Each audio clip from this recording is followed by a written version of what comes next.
for those people listening, welcome to the Into the Wilderness podcast. This is our interim podcast that we put out every now and then between our main one, which is out every 2 weeks. It consists of myself and Daryl. And yeah, sometimes there's so much stuff going on in the news that we just can't keep up with everything in the every 2 week podcasts. So that's why we do these ones as well. I tell you, we've just had a comment listening live, so I'm just going to read that for a second before we get really going.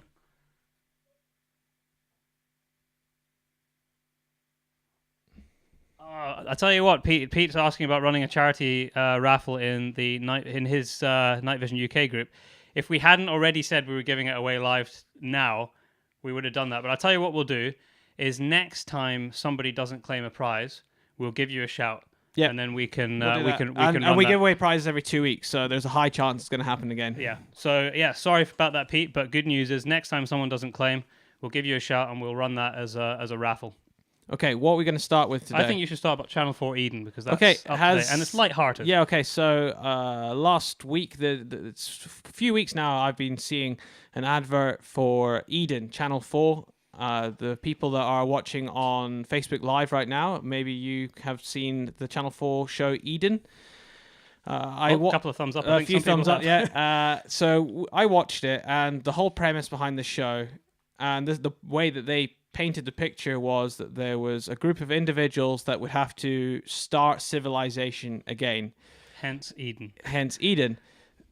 And that I was quite intrigued by that. I couldn't wait, actually. They had people hunting, they had people fishing, and yeah, they had to rebuild civilization. Then I got into the show and quite realized very quickly that rebuilding civilization meant they were allowed to start with basically what they wanted. They were basically short of electricity. That was the only thing they didn't have. So the only thing, it was Channel 4, right? Yeah, Channel 4. The only thing that they've managed to do is make an outdoors Big Brother. Yeah. Yeah, so we watched it, and when you start civilization again, you tend not to have a polytunnel. Yes, they had a polytunnel. They had copper piping for plumbing. Yes, they made a shower. They made a shower, so they could do proper plumbing. They had anything they wanted because they were allowed to carry in anything on their back, and then they were allowed to request as many plants and vegetables. But I mean, I can kind of see why they did that, because I think for a lot of people it would have been quite difficult to literally start from scratch. However, what really bugged me is kind of the way that the show seemed to. I actually didn't finish watching the first episode, but the way that the show was going was it was very much let's look at the relationship between people bickering. And it literally was an outdoors Big Brother at the end of it. So I don't know, they're going to have to really raise their game to keep my interest for the next episode. Yeah, it's like Bear Grylls Island / Big Brother. It's boring. Yeah, it is. Who did that come from? It is an outdoors Big Brother. I guess that's... So what you guys can do is leave us a comment on our Facebook page and tell us what you think of the show at some point. I'll be interested to know what other people's view were, but it's not what I thought it was going to be. The one thing that always amazes me with these shows, and Bear Grylls The Island, that's just been mentioned here, has done it as well. They've put either a vegetarian or a vegan on it, and it is only for entertainment factor. It is, because at the end of the day, at some point, they're probably going to have to eat meat. Yeah. So, slightly disappointed. I think it had a potential of being awesome. And only 600 acres. Yeah, that was the other thing. They only managed to organize 600 acres for them to wander around, which is pretty small, really. I was a little bit confused when they first walk in, because when they start the show, so just out of interest for anyone that's watching, the show Eden, the premise of it is that they're surviving for a whole year, so it's not like 3 months or something, and they walk through gates and a fenced-off area. So I don't know if the area they're actually in is deer fenced or not.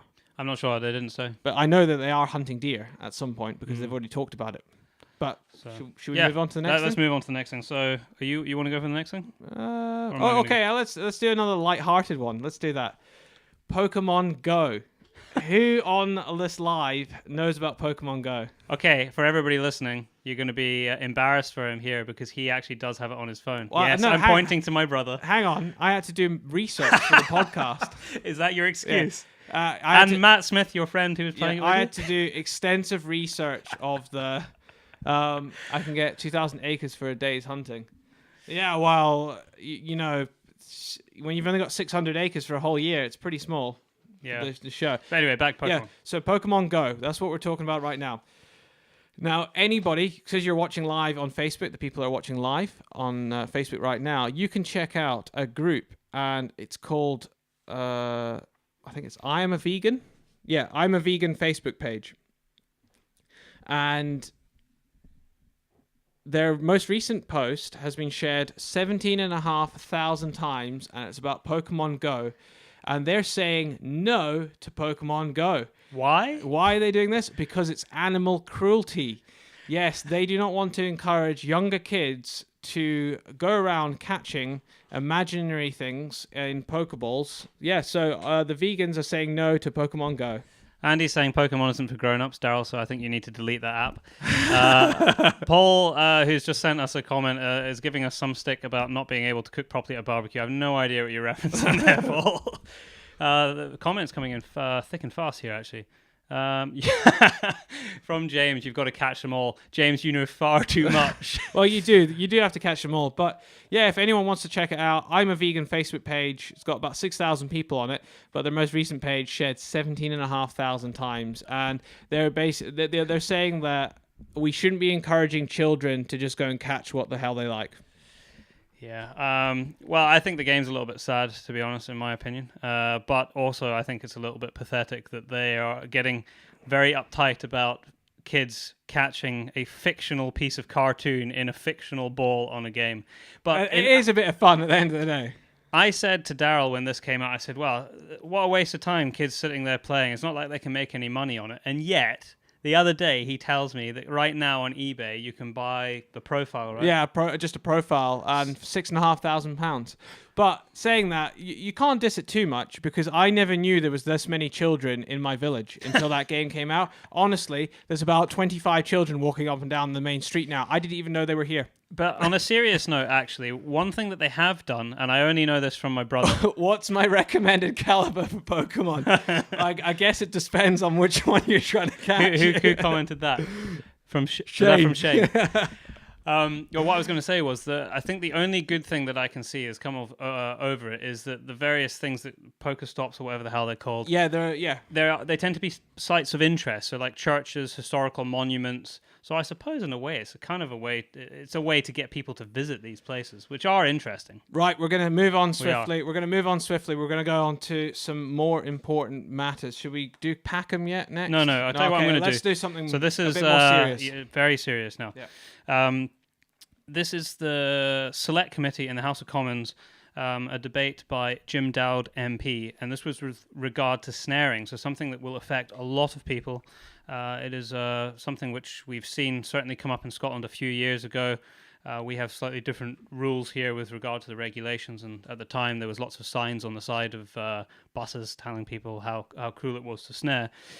But a lot of people won't be aware of this, and we will actually stick the link to the transcript of the debate on our podcast Facebook page and also on our website, which if you don't know what it is, it's thepacebrothers.com. We'll stick it there. But this debate was really him bringing and airing the issues of snaring on the basis that he doesn't think it should take place anymore on animal welfare basis. But what is very interesting about this, and I've read the whole transcript, is that Jim Dowd mentions the League Against Cruel Sports no less than 19 times as a means to reference reasons why snaring should no longer take place.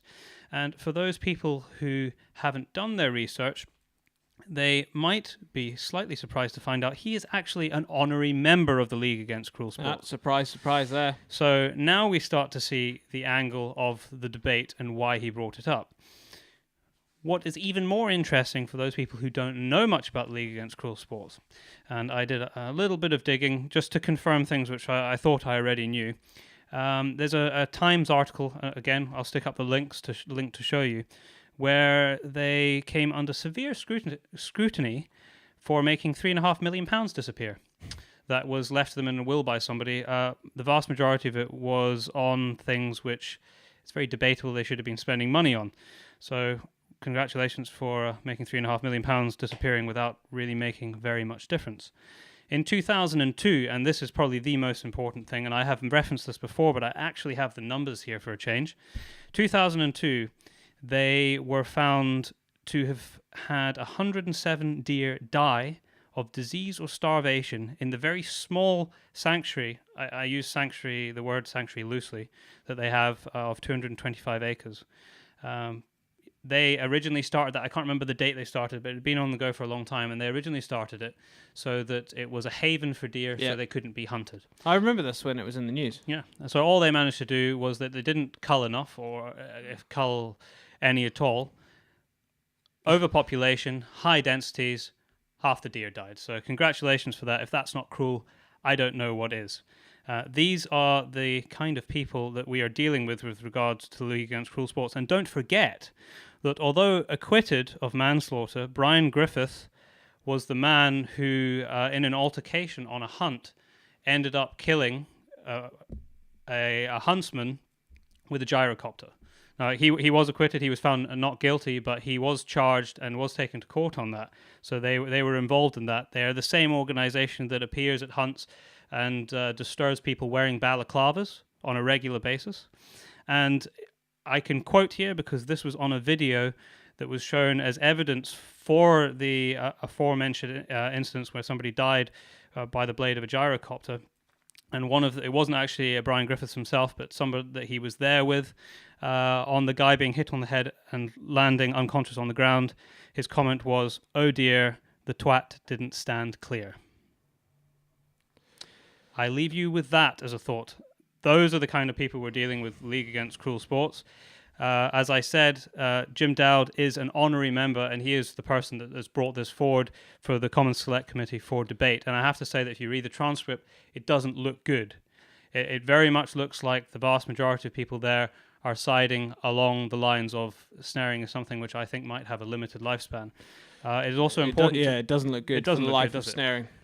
It is important to know, if you didn't know already, especially if you live in Scotland, that at the end of this year, they will be having a review in Scotland on the ethics of snaring.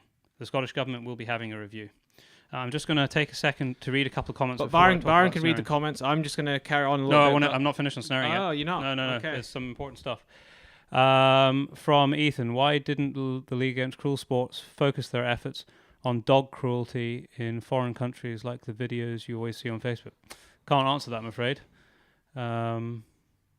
Yeah. What I wanted to say, just to finish up on snaring, was that as people of the countryside, as people who hunt and people who are involved in that aspect, who look after shoots, who are gamekeepers, who might have reason to snare, it is very important that we realize that in Scotland there are rules. You need to be registered. You need to go through the training, which is sanctioned by the GWCT. I tried to get the numbers of people who had gone through the courses already, but unfortunately there was no one available to speak to me. The numbers are there, and I will find them as soon as I can get hold of somebody, but I don't know who it is. But we need more people going through these courses. More people need to know exactly how they're run. There is legislation in place to make sure that we are running snares legally and ethically, and everyone needs to be doing that, whether that be in England or in Scotland. And you need to make sure that you view it in a way that if you were somebody who didn't hunt and you came across that, what would you think? Make sure we're doing it right, because if we get caught doing things we shouldn't be doing, first of all, you should get no support from the hunting community. If you've been breaking some sort of law or legislation, you will get no support because you're guilty. And secondly, just do it right in the first place, because then... Yeah. Just keep on the right side of the law. That is the bottom line. You make everyone else look bad at the end of the day as well. So, do you want to read a few comments quickly? We can do it. We'll read a few comments quickly, just because there's quite a few coming in. Hang on. Byron, what's your view on 270? For what? Oh, is this somebody being cheeky? I think it might be. Maybe due to my much dislove of the 270. Oh, we've got someone watching from Canada. Oh, fantastic. Hello. Though they don't seem to be able to hear us, but maybe they will at some point. Oh, okay. I think everyone else can hear us. Everyone else can hear us. I'm going to move swiftly on, but it's actually keeping with the League Against Cruel Sport. This is very, very recent. This is in the last few months. The Charity Commission, which oversees all charities in the United Kingdom, has been on at the League Against Cruel Sports again for basically lying in their advertising. And you could see this. They had posters about it. And in fact, it was on their homepage of their website as well. Their statement is, hunting is not a form of wildlife management or fox control. Who agrees with us on False. on that? It is a false, and that's why the Charity Commission told them to wind their necks in. Is that actually what they said? Wind your necks in? Well, I Or is that how you would have told them, wind your neck in. Next. You done with that? Yep, done. Okay. Done with the League Against Cruel Sports for now. Catch and release. I'm referring to fishing here. Now, Fishing. this was kindly sent to us by a podcast guest, Marina Gibson. If you don't know who she is, definitely go check her out. She has lots of great content. She's got a really good Facebook page, and she's been making some videos recently. So, yeah, go and see who she is and what she's all about. And if you want to really know who she is, go and check out our podcast because she was one of our guests. Yep. But what she sent was an article from fishing.tv on catch and release. It was something that we touched on in our podcast. Should you catch and release? What are the ethics of it? It's an interesting debate in a fairly short article, which I encourage you to read, and we will share the link as well, suggesting that it may be easy to criticize catch and release because you're catching something, you're putting a fish through a lot of stress, and you're putting it back for what reason? You're not eating it. But they suggested there that there's actually a lot of research done around the world with fish that are caught, tagged, released, and it is a brilliant way to monitor a river system by catching but not necessarily taking fish out of. So, yeah, I just encourage you to go and check that out. It's something which we will definitely dig into a little bit more in the future. Catch and release certainly seems to work, but as I said in the podcast with Marina, from the outside, it's maybe slightly difficult to justify it unless you really sit and think about it. The one thing that I said at the time was that if you have nobody on the river and nobody has a vested interest in the river, i.e. fishermen, and the same can be said of hunters for areas, then you'll just find that it goes to rack and ruin. There's nobody monitoring it. There's nobody actually there on a day-to-day basis to see what's going on, to see where the problems are, to see where the blockages are, to open little burns up for fish to come up spawning. So you do need people on the river. And if that means catch and release, then, that's a good argument for it. Oh, I think it's competition time. Oh, yes, it is. Yeah. 15 minutes. Who wants to win something? We've got plenty of people listening. Yeah, we've got quite a few people listening. If you weren't here or listening at the very start, this is what you have a chance to win. The reason for that is it was won 3 podcasts ago, but the person never claimed, which means they never listened to the next podcast. Yep. Sorry, bad luck, but you got to listen to the following podcast if you've entered. Bushnell headlamp, I've been using my own one for the last few months. This is what you have a chance to win. And all you have to do... I don't even know what Daryl doesn't know what you've got to do. All you have to do is tell us what was the last number of our podcast. We've had 20-something podcasts out so far. The last one was out last Thursday. What number was it? You just gave him a massive clue. Yeah, well, there's 10 different digits to choose from. Okay. There's 20-something to choose from. If you have us on iTunes or Stitcher, all you got to do is go into your app right now. Well, even on SoundCloud, it tells you on all of them. It tells you at the start of every episode what number it is. So tick-tock, somebody's going to get it any minute. So if you want to win the Bushnell headlamp, you better get looking. And while you're in there, if you haven't downloaded it... Oh, we have a winner. Who? John. Do you actually know what number it is? I'm going to double check. We've had 2 different numbers. My 24, phone's 23. there, I can't check. 25. You guys are just guessing. Yeah, I can't check. Hang on. Barnes going to check here. Terrible. I don't even know what number our own podcast is. Give me 1 second. I'm going to see who got it right first.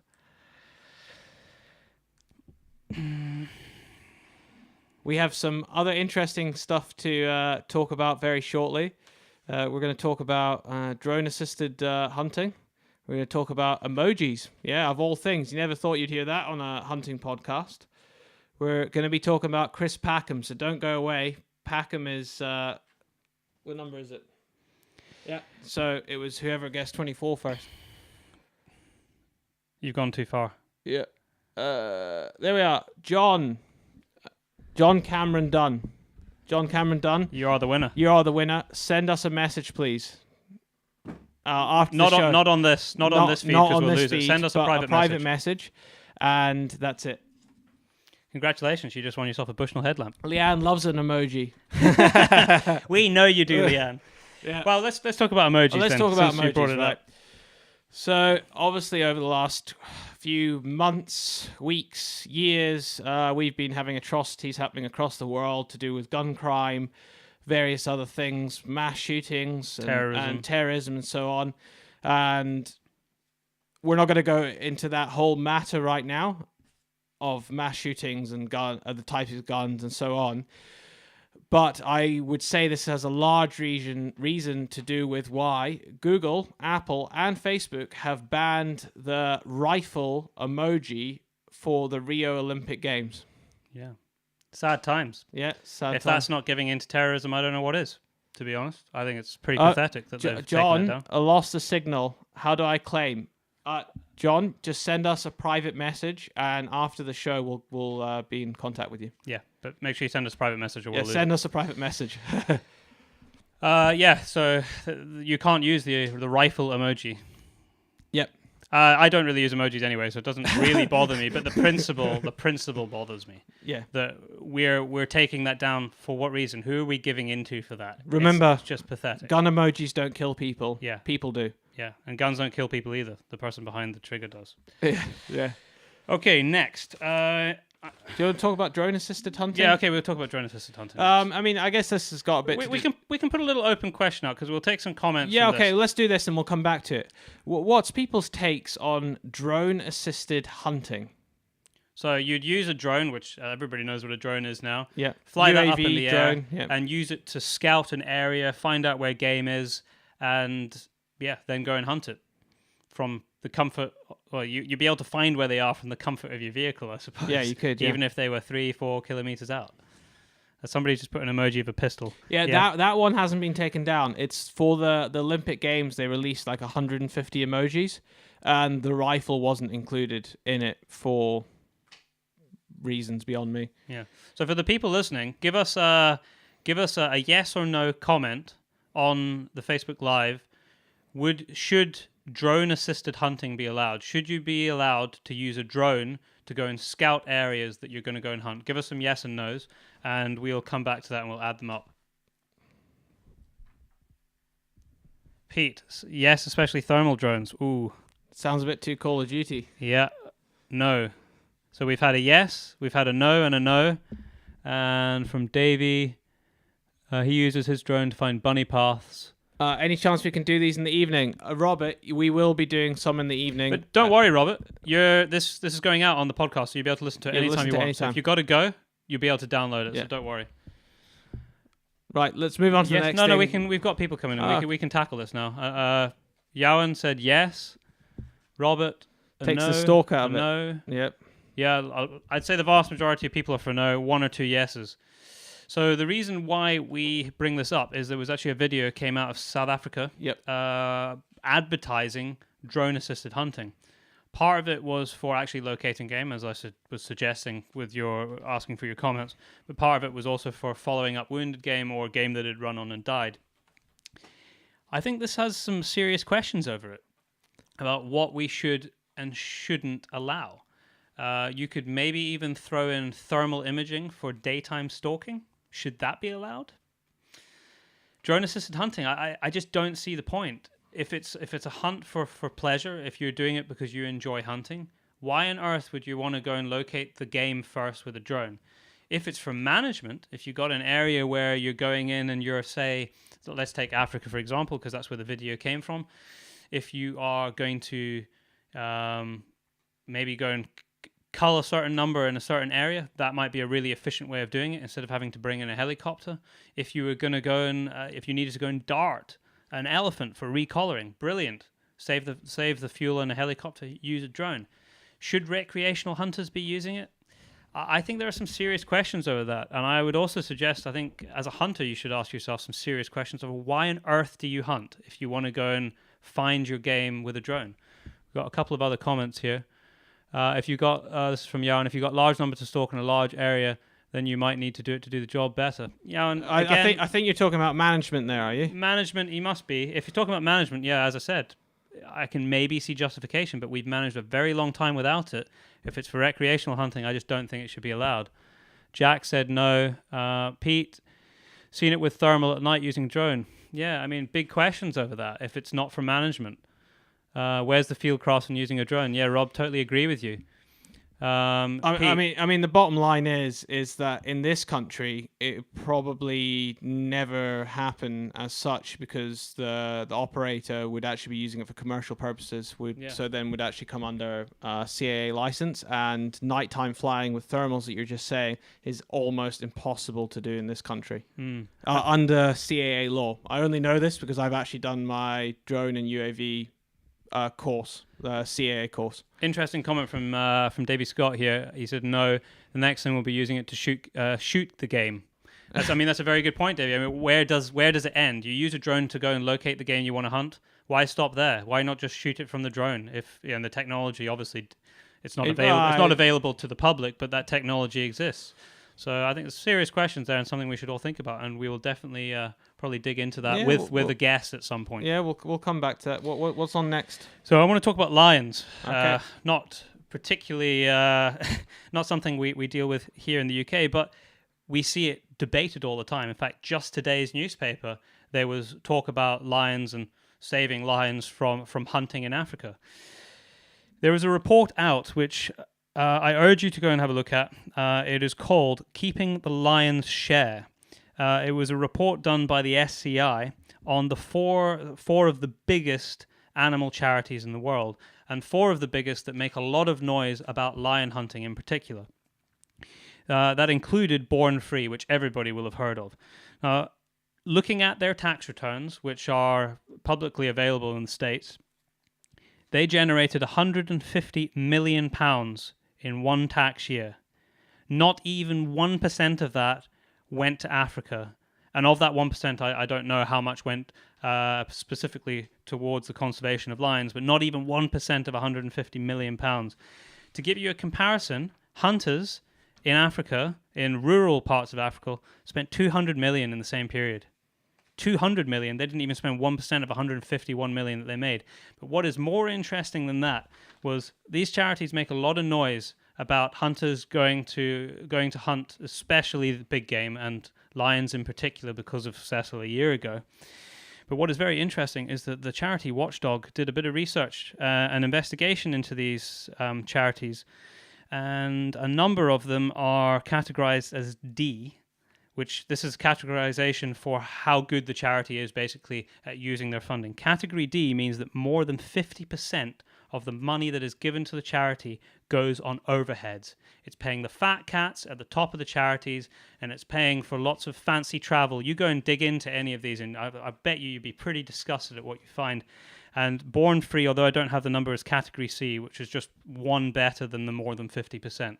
So even a big name like that is spending a shed ton of their money not actually going to where you would think it would be going. So before they start criticizing hunters about hunting lions and plowing 200 million into Africa every year, I think we should be asking some big questions about the money that they are putting into the things that they're criticizing.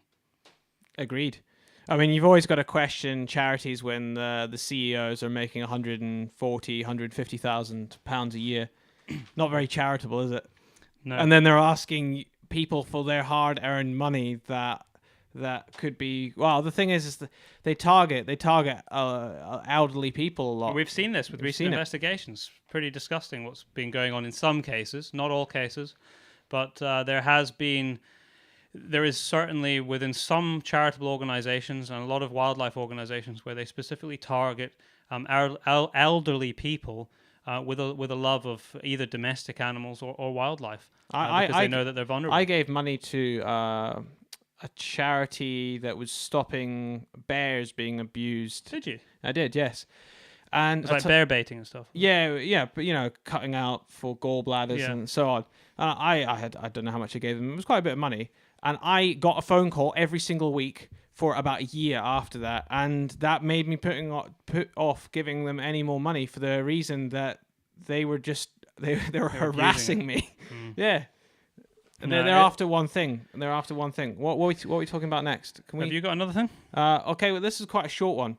And this has actually happened a few times with different animals over the last few months, but this is a more recent one. Seal pups in Washington have been killed recently they've been left on the beach by their mothers, like most animals do, They'll leave their young behind, they'll go off and hunt, and then they'll return. And people have been picking them up, taking them home, and taking them to animal charities. And by the time they get there, they're dead. So if you see a young animal, especially in the springtime or any kind of breeding time, leave them alone. Simple as that.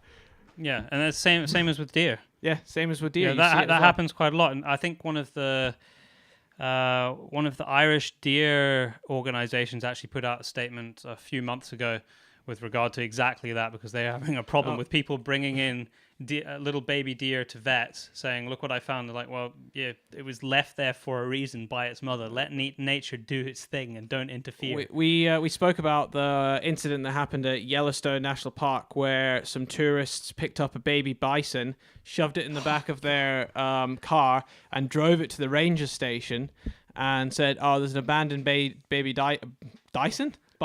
Is that a combination between a diker and a bison? Yeah. And the ranger's like, "Well, yeah, thanks for that, but you just killed it because we can't reintroduce it back to the herd." And that was it. It did actually die. Unbelievable. Yep. Back to international matters.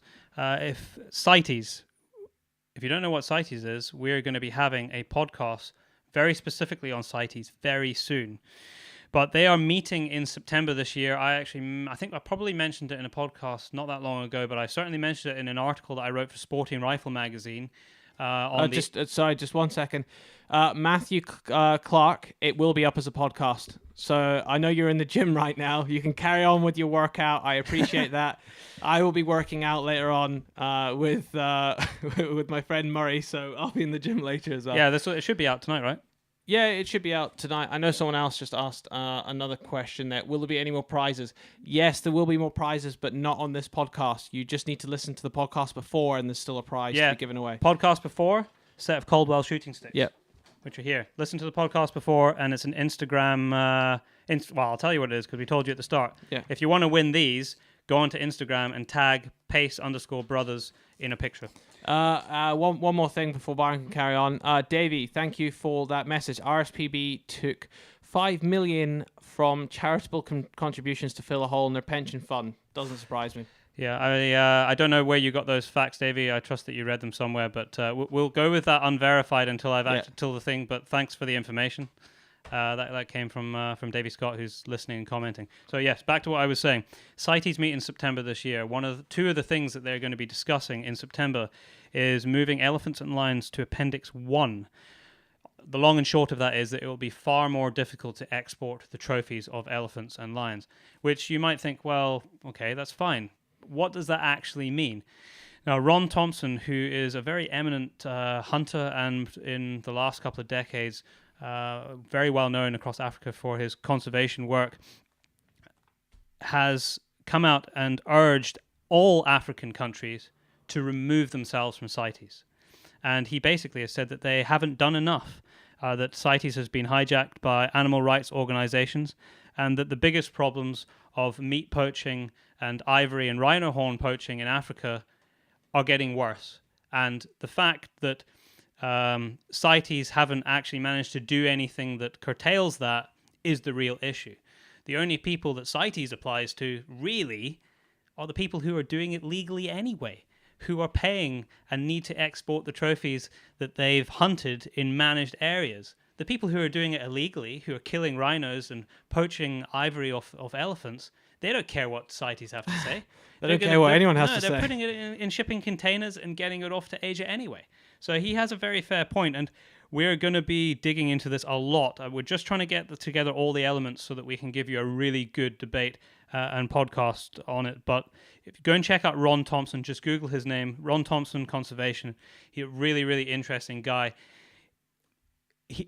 There's a lot of weight in what he has to say, because there will be very, very few people on this planet today who know more about Africa or have done more with big game and wildlife in Africa than this man has. So I put a lot of weight in what he says, and yeah, he probably is right.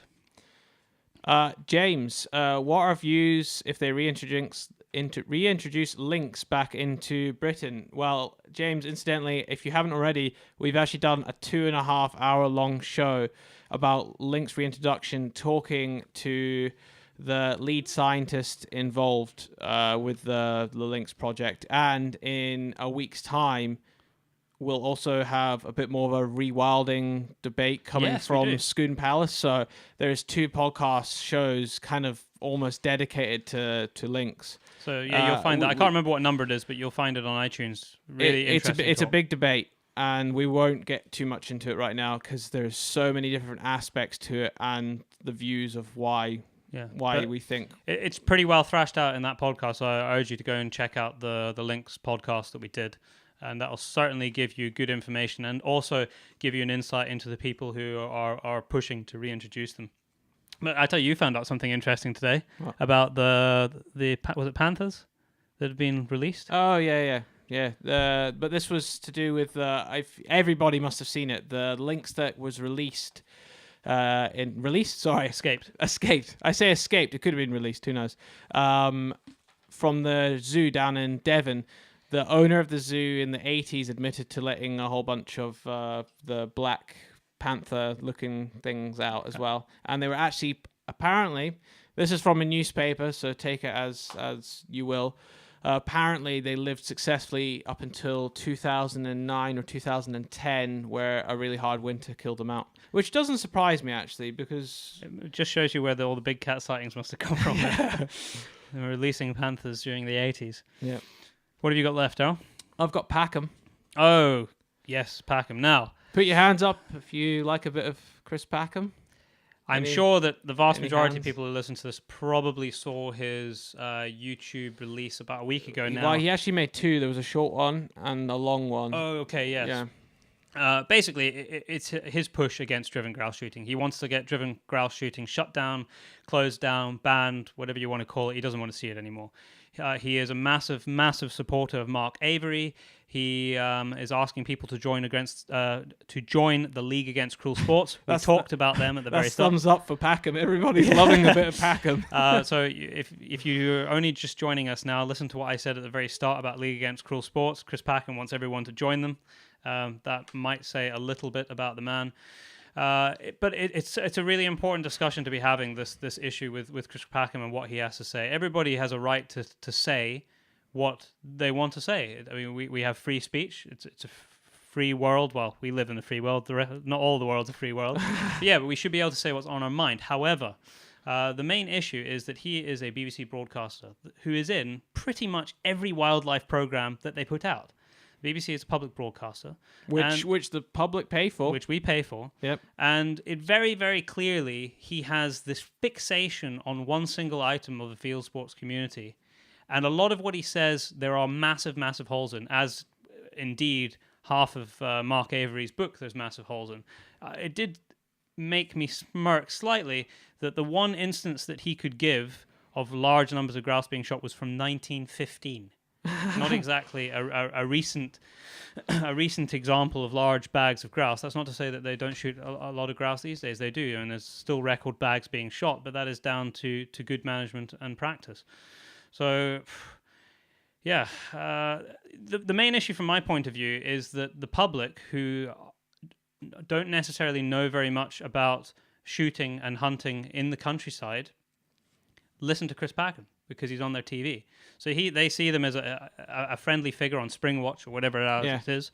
Then they catch his social media posts and YouTube videos, and they believe every word that he says because, of course, he's employed by the BBC. Of course, what he's saying is true. Well, that's what their perception is. Now, it's my understanding from a bit of reading that I've done that he has actually breached some BBC regulation by telling people to join particular organizations. And it's going to be interesting to see how that pans out. I believe that there's a bit of an investigation going on right now.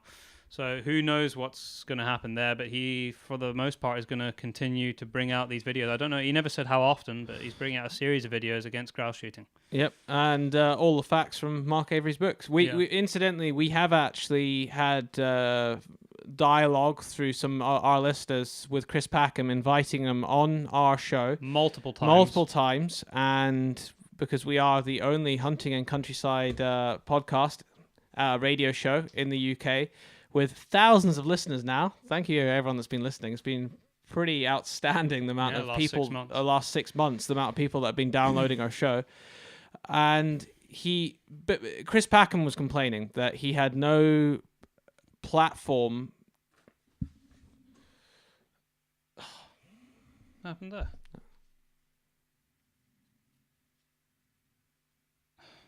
Fuck's sake. Why did it just do that? Dunno.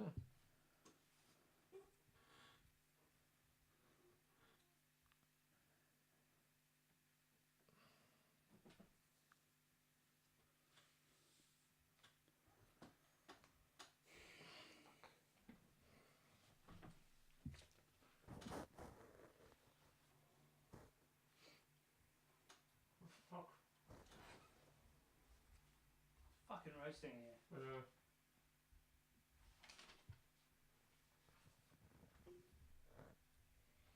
Internet's not working or something.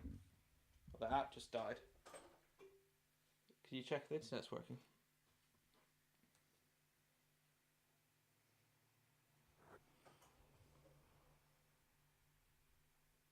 We're checking your network connection to make sure you have a smooth broadcast. This might take a few seconds. Is it working?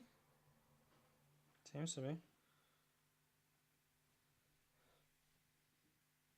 4,000 people reached. Already 700 views. Okay, it's going. Okay. Can you remember where you set off? Yeah. Sorry about that, everyone. We had a slight communications issue. The internet decided to kick us off. We were talking about Chris Packham, and I've incidentally lost my piece of paper, but it doesn't matter. We were talking about Chris Packham, and we had invited him onto our show. And we'd given him multiple invites, and his biggest complaint was that he had no platform to go on, like The Field or any article. He said he had asked to have articles published in some of our hunting publications, but everyone had declined. Everyone had declined. So we said, well, why don't you come on our show? Yeah, we can get some other people on from the other side of the fence and have a real in-depth, honest debate and really flesh out some of the issues, like his issue with heather burning, for example, which he brought up in one of his videos, but he hasn't got back to us. So I don't know if he really wants to debate or he just wants to stand and preach what his view is. I think he wants to stand and preach. I think he wants to stand and preach. So, yeah, that's Chris Packham. I'm sure we're going to be seeing a little bit more of him. And we do have very good intentions of getting a couple of people on to talk about that particular issue and to talk about him. I would love to actually have him on. We're going to keep trying. Hopefully we'll be able, you never know, we might be able to bring you that this year. We'll try anyway. We've managed to bring you nearly everyone else that people have asked for. We've had Donnie Vincent on. Now, two more things that I want to talk about. You've got everything off your list. I've lost my piece of paper. You can try and find that while I'm talking. First thing I'm going to talk about is close to home. Some people will have seen today a report on STV News of an alleged illegal trap being set in Grampian. Yeah, it's out in the news. I don't have any more details other than what I very quickly glimpsed, but it is on, I believe, on a grouse moor. And yeah, you can go and read it if you go and check out STV. All that we can say to that is that you got to stay within the law. The laws are there for a reason, and if you break them, then I'm afraid tough luck as far as support from the hunting community is concerned. I'm not suggesting that all the laws and regulations we have in place are necessarily right, but we have to work within them. And if you don't like them, the only thing you can do is work to change them. Yeah, to try and change them. And until you change them, you've got to work within them. So it's really frustrating that somebody has allegedly, I don't have any more details, but allegedly broken the law with I don't know if it was actually an illegal trap or an illegally set trap that had caught a seagull, of all things. But yeah, that's what's there. But if you're guilty, I'm afraid you're guilty, and you'll find no support here. And that's the stance that we have to take. We need to support the people who clearly have done nothing wrong, who clearly have been set up by anti-hunting organizations, and that happens a lot. It has, and it's happened. It's happened very close to home here. But if you have genuinely done something wrong, then I'm sorry, but you need to know what the laws are. The last thing I want to talk about was just something I very quickly saw today, which was I should have probably brought this up when we were talking about lions and rhino. But John Hume, who is probably the largest private owner of rhinos in the world. In fact, I've been there. I made an anti-poaching film on his farm in South Africa. He has, he had an excess of 1,000 rhinos when I was there. I've no idea how many he has now. This was a few years ago when I was there. And he is asking that we make a push to trade rhino horn, legally trade it. And basically what he's saying is that eventually the funds are going to run out. He's looking after all these rhino, and all the farms around Africa are looking after all these rhino for zero return. You can't really hunt them anymore. It's very difficult to get CITES permits to hunt them. So there's no income coming in that way, or limited income coming in that way. You can't sell the horn, and yet they need 24-hour protection pretty much, and you have to cut the horns off to try and minimize the potential of poachers coming. An open trade in ivory, sorry, not ivory, well, that is another debate, but an open trade in rhino horn could very well be the answer. If they farmed rhino like you farm cattle, for those people who don't know, rhino horn grows back. So you don't have to kill the animal. You basically just harvest it. You cut it off every 3 to 4 years, and then you sell that in a market that's been made legal. Then there would be incentive. Then there'd be serious money, extra money available to look after and protect those rhino. And I think it's something we really need to do, because what is happening right now is not working. And there's a lot of private individuals basically protecting the last rhino that are there. It's certainly not working in the national parks. Every 6 months you find out that half a dozen rangers are actually the poachers. Yeah. We got a comment coming in, so I will just read that before we wrap up. Do you have any experience on how the latest thermal imaging is being used for anti-rhino poaching technologies? It has lots of applications, and I can't actually see the end of your comment there, Paul. Tracking the they're links, saying that they're now assisting tracking the links. That's Paul from Scott Country. I think, well, if you're just talking the terms of what we think of thermal imaging when it comes to anti-poaching, I think it's probably a tool that will keep them ahead of the game. Yeah. Thermal imaging, one, it'll allow them to locate animals faster in the bush. Secondly, they can see poachers. Yeah, it's a really interesting point, that, Paul, and it kind of counters what we were talking about earlier, which was drone-assisted hunting and thermal drones for hunting, which we've already talked about that. But for use as a tool for management and anti-poaching, fantastic. I know of a couple of places that have them, that are using them. The issue, though, is two things. One is the noise. So it's pretty obvious, unless you're flying very high, on a still day, that there's something flying around. That's not to say they'll be able to get out of the way, but poachers, they're pretty smart when it comes to evading the authorities. So that is a small issue, but also is the limitation in actual range. So they've been using them for some areas, but some of those places and funding are vast. as well. Yeah, funding too. Funding is a big thing. So yeah, it is an interesting and a brilliant application. They are already using thermal, not in drones, but I know the vast majority of anti-poaching units in Africa, if they can afford it, have thermal of some description on the ground, because that's a brilliant way to be able to see what's in the bush. And if poachers are evading you and they go and hunker down somewhere hoping that you're going to walk past them, it becomes very, as you know, Paul from Scott Country, I mean, you guys know probably better than most people, certainly in the UK, as to all the ins and outs of night vision through Scott Country. Fantastic way to be able to locate things that you wouldn't otherwise see. One of the problems that I'm just thinking there that you have is a lot of these guys or outfits probably purchased thermal imaging when it first started coming out a wee while ago, and it probably was very, very expensive at the time, and the technology's moved on so fast now that they're probably left with some stuff that's not quite up to the standard of what you can get now. Yeah, it certainly has improved a shed load. I can't keep up with the advancements. That's pretty much it. That's our news update. Some interesting things in there. Some things close to home. Some things... sorry for the Facebook people that it cut off halfway. Well, it was more than halfway through, but... we were let down by rural internet. Yeah, rural internet, which is also another issue to do with the countryside, because we actually have our internet beamed in by satellite where we are. Yeah. I'm just about to move to a house that there's no mobile phone signal in. So I need to tackle that in the next few days. In one way, it's nice, but it's no way to run a business. No, it's not. But thank you, everyone that has listened. on iTunes, or a way to listen on iTunes, and listened on Facebook, because we've never actually done a full streamed Facebook No, we haven't. podcast like this before. So yeah, thank you very much. Remember, you can download it anytime on iTunes, which is Apple, then Stitcher, which is Apple and any Android device as well.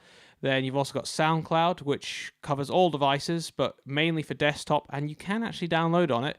And now TuneIn Radio as well, which incidentally I found out this morning works with my Sonos system, so I can actually get our podcasts through our Sonos system. For those people... and on YouTube. Yes, it is on YouTube. So all the shows are on YouTube as well. So there's no excuse. You'll be able to watch this back. You'll be able to watch this back, but there's no excuse of not watching our podcasts or listening to our podcast. When's the next episode out? Oh, actually, that's a good question. I assume you're referring to our online series, Pace Brothers Into the Wilderness. Thanks very much for asking that. Sorry, my eyes are not as good as Daryl, so that's why I'm leaning into the camera. Robert, thanks for asking that, Robert. Funny enough, I finished putting it on the timeline yesterday. I've got a little bit of tidying up to do, so next week. I don't know when, but next week it'll be out. So you don't have too long to wait. And Episode it's 4. Out. Gary, thank you very much. Thanks to everyone. We'll be coming to Ragley. Unfortunately not. We are so busy. We've been to as many game fairs as we can this year. But August, this month, is a very, very busy month. He gets married. Yeah, for everyone. And then almost straight away, we're flying to Ukraine, and then we're doing a massive project in Norway straight after that. So it's kind of... It's just too hectic. It's too hectic. We've got too much going on. Don't forget that this podcast is only made possible by the support of the Scottish Association for Country Sports. These guys here. If you don't know who they are, pointing wrong one. what they're about, then go check them out. They've got a great Facebook page, loads of information. If you like the kind of stuff that we talk about on a weekly or 2-weekly basis, definitely go and follow them on Facebook, because on there, they on a daily basis will be putting up news items, and they feed us a lot of interesting information, sometimes stuff that is not necessarily available in terms of a public domain right now, but we're able to bring you on the podcast. So they're an integral part to be able to bring this to you, and they support the podcast. So a big thanks to them as always. Go check them out. And this show's out every 2 weeks, normally out every 2 weeks. Sometimes it's more, like it has been this month. And we give away prizes every 2 weeks on this show. Awesome prizes. We just gave one away on this show, live on Facebook. And right now, you can win a pair of Caldwell shooting sticks. Yes. Go check us out on Instagram. Tag us in a photo. Tag us in a picture. Win. Done. Thank you very much, everyone. Bye for now.